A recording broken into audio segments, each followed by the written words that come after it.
as society collapses, it's not like people are going to suddenly become enlightened and be like, oh, wow, we fucked up our use of energy and how we've treated the planet. Resources are tight, people are dying off, and we should wake up and all be nice to each other. You know, let's not be dumbass hippies. Not insulting all hippies, by the way. But there isn't going to be just some sudden global awakening of consciousness. Now, it would be great to explore that and see how we could create at least part of that. I mean, I would love food forest farming to become damn near a religion. Actually, potentially a real religion, especially since I've registered their domain name for it. But there might be things we can do optimistically to get ourselves out of the hole we're in. But it's more likely that most of the shit that is about to occur will be people in very tough situations needing to survive. Like, if your baby doesn't have water, you are going to do what is necessary to get that water. There's people now whose survival strategy for tough times, for shit hitting the fan situations, is to steal from others. Which, of course, also isn't sustainable. They're not thinking too far ahead, because then they die anyway. We have to figure out how to create this kind of sustainable way of dealing with the earth, and that primarily is a massive reduction in our consumption. Massive. Like, more than you're thinking. I'm not talking about recycling. I'm talking about cut 90% of your lifestyle out. Build only buildings that need no energy for heating or cooling. Figure out how to grow all your own food locally with your community. And I'm not saying you individually have to do it. We can still have a division of labor, and we will. But that also means a lot more people will be working in agriculture, because we can't have fossil fuel-based agriculture and expect civilization to survive.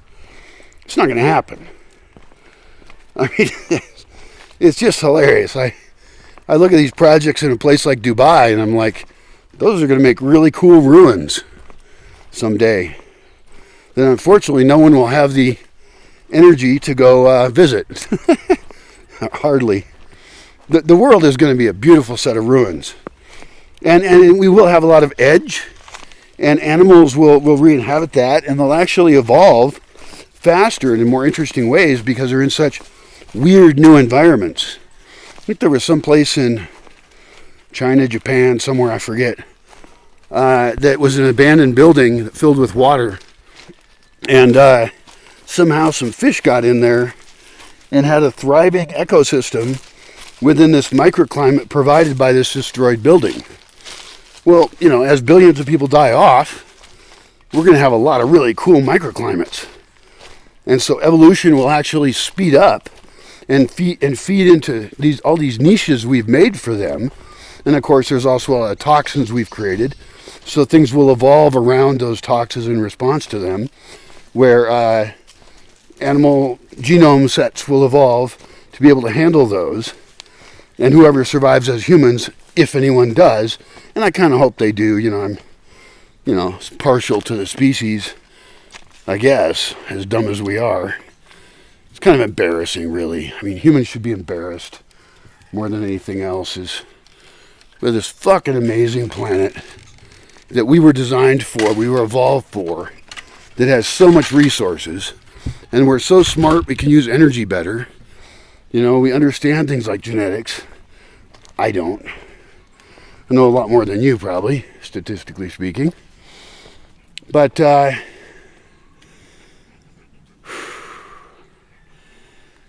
I would like to present the optimism that I can. Hopefully I have some to offer. But it's going to come in the context of what I believe is the inevitable collapse of civilization. And unfortunately, in this process, people are just going to be selling you false medicines and false solutions that will not help. Some of them will make it worse. And I wish you well. I hope you're not an evil person. You know, because I read about, I'm on these survivalist groups and shit, and a lot of those people really have terrible, terrible ethics. The ones that are just planning to steal and rob from everyone. They're arming up to do that. And that is the wrong way to go. Instead, we should be planting food forests all around the world so we're surrounded by food. We should work on rewilding and having more wildlife again. We should move genomes to places where they aren't in hopes that they survive. And in the case of there being massive climate change, where they're going to die out where they're at. So we need living seed banks all around the world. And whatever people live. I mean, you can prepare for that too. You can build housing that is comfortable and safe, and it still won't matter if a meteor hits the earth. But we can't predict exactly how collapse will occur. It's just very obvious, given the fragile situation we're in, things are going to be collapsing. So, good luck to you. See you later. Well, today's topic will be a little interesting. It's a tough one. I guess I've been posting some things online that I'm very aware are going to lose me friends. But then, were they really a friend? I mean, on social media, I have tons of friends. The word friend doesn't mean friend anymore. What it really means is somebody who has contact with you on social media. I've never met them. We don't agree on anything. Some of them seem to believe in shit that doesn't really match up at all with my version of reality. So, I guess they're not friends. The word friend has become one more polluted term that doesn't mean what it used to. And that'd be a good question, is what is a friend? And then what is a real friend? What is a real Scotsman? It's a little easier to figure out what a real friend is. People say, a real friend will help you bury a body. Well, I don't know about that. It kind of depends on why there's a body and why you're burying it. Because there are limits to friendships. All relationships are transactional. You have limits. And I think one of my limits is I don't want a lot of murderers as friends. Not that anytime someone gets killed, it's murder. But if you have to have a body, presumably a human body, that you have to secretly bury, something might have gone wrong with how things are going, and maybe that's not the best friend to have. So, there are friends you should lose. You might have to lose your family. I read online about people's family experiences growing up, and it's actually surprising the world isn't more of a mess than it is. I mean, I grew up really weird. Like, way weirder than people would assume, apparently. Actually, given how weird I've become, it shouldn't come as a surprise. But people have really grown up in horrible situations, and my actual upbringing was very pleasant and nice. And I was a little freakazoid, because I think I'm wired to be weird. It's not a choice. I'm not being weird as an affectation. It's like, kind of, in some sense, I do believe in free will. And one of my funny quotes is, I have no choice but to believe in free will. At the same time, what else could I have done? What else can I do but what I do? Anyway, free will determinism arguments are philosophically not really relevant in the pragmatic world. It's kind of like talking about quantum physics or something. Like, we live in an apparently Newtonian world. So let's just go with the reality that seems to exist as being the likely thing we can conceive of as shared reality to get some shit done. Because we can make up lots of shit. That's quite obvious. We're extremely creative. I mean, I keep forgetting the number. Is it 133 million gods that Hindus have? How do you even keep track of that many gods? I mean, you have a database of like 133 million gods? I have to look that up to even believe it. Or was it 133,000? Which is still a lot of gods. And then what is a god? I mean, is it just kind of an entity as a concept? Or do you actually believe these gods actually exist? And of course, believing even one god exists kind of puts you in the insane category. Now, granted, that's a big category of people, so you got lots of people you're in that category with, except you all believe in different gods. Even people in the same religion have such different view of what God thinks that they don't agree with each other. So it's all just made up, okay? And if you don't understand that and you actually think your God matters or is supposed to matter to someone else, you're a seriously fucked up person. And that's the kind of thing I've started saying. It's probably going to piss most people off. Because in some sense, what most people are really saying when they say they believe in God is they think they are God. Or maybe they follow somebody else who claims to have a special connection with this God, and they're just a dupe. They're being conned. They buy false medicine. They're living a placebo life. And it's tempting because so many people are willing to lie to you and say, I have the truth solution for you. Just do what I say and give me your money and allegiance. I mean, that's what I guess everybody does. Even in a two-person relationship, you will find a dynamic that is commonly abusive, where one person will claim control over the other. And I've seen it. I've seen couples that are uncomfortable to be around because one of them is clearly in an abusive relationship. And of course that gets messy because how do you define abuse and all of that. But sometimes it's pretty fucking obvious I wouldn't want to be in a relationship. And I'm single, so apparently I've found that I really want to avoid most relationships. I actually have some solutions I want to talk about regarding that, and matching people up more correctly, and also having very clear social contracts, even in a two-person relationship, about what's acceptable and what isn't. Which is one good thing about the internet is we're arguing about that. You know, the am I the asshole groups, you know, where we're trying to come up with judgments about what is proper and improper behavior, what is productive and what isn't, what is abusive, what is narcissistic. That's a popular term. Apparently I'm a narcissist if I just publish videos of myself online all the time. And it's like, well, I'm available, I'm lonely as shit, and who the fuck are you to judge me? Doesn't that make you the narcissist? Who the fuck gives a fuck about your opinion? Not me. Actually, I do care about your opinion. That's not totally true. I just get hyped up and say shit sometimes.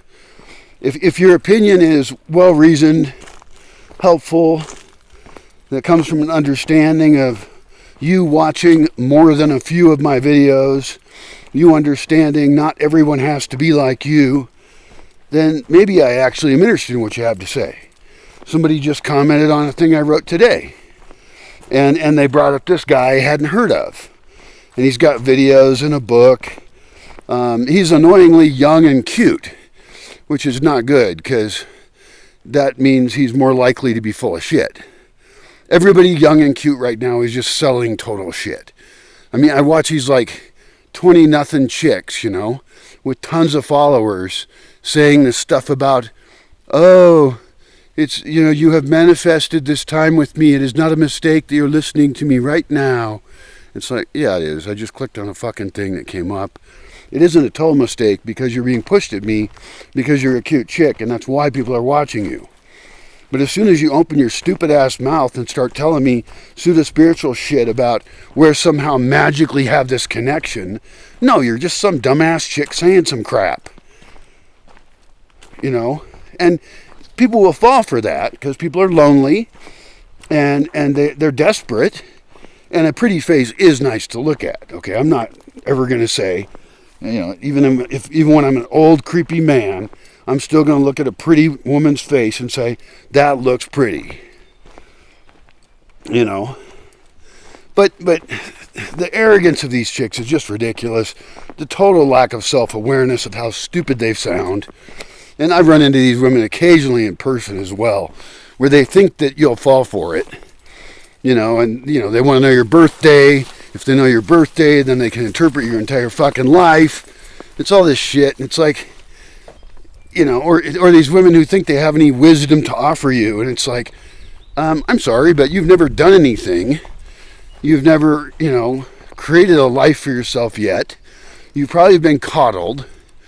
Not necessarily. I mean, I follow a variety of people. And I actually do enjoy finding channels that aren't even popular. People being really honest with what they're saying. And, I compare that to myself and what I do. I'm very proud of myself for being a disgusting dumbass.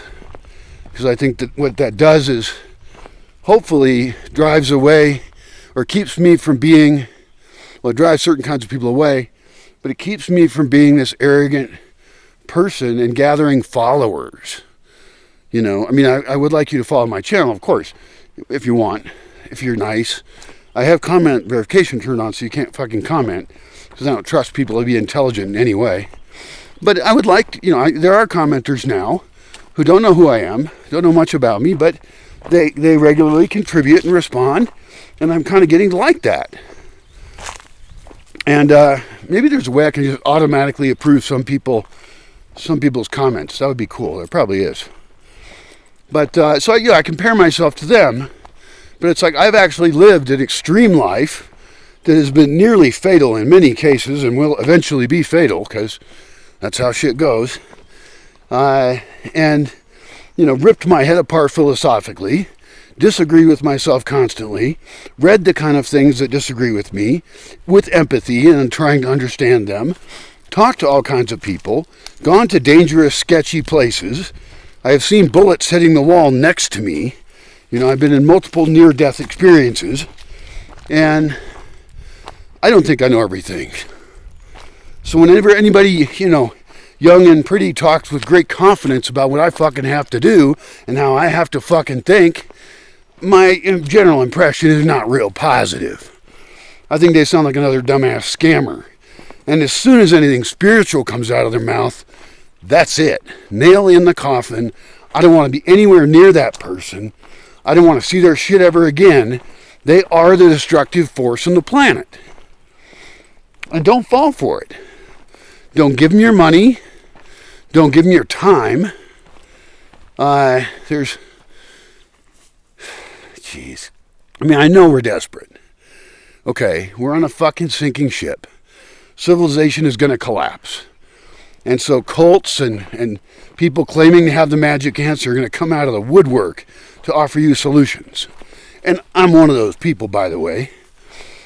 I'm one of the people who's saying it's really harsh conditions we're under, and there isn't some magic optimism solution for you. If you just send me a little money or something, I'll make you feel all good. I could do that. Actually, I will try.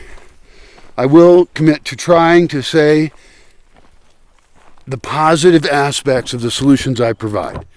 Because I do have real-world solutions for real-world problems about energy use, agriculture, architecture, composting toilets, how we should eat, how we should grow food.